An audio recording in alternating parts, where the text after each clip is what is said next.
Ассалаумағалейкум, құрметті ағайын, қасиетті Рамазан айы мүбәрәк болсын, ұстаған оразаларыңыз қабыл болсын.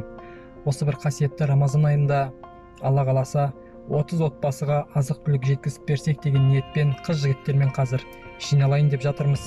Сол бір кішкене ғана сол отбасыға жеткізіп берген қуанышты сіздермен бірге бөліссек деген ниеттеміз.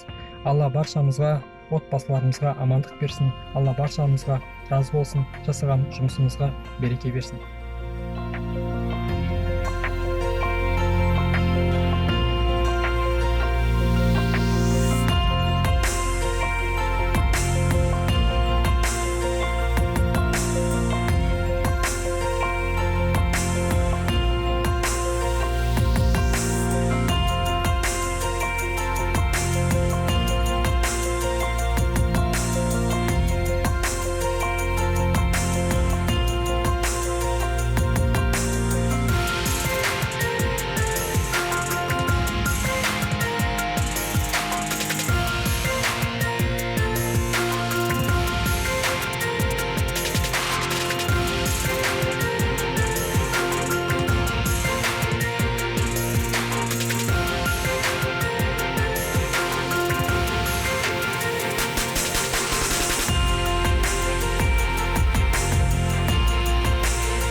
Biz birga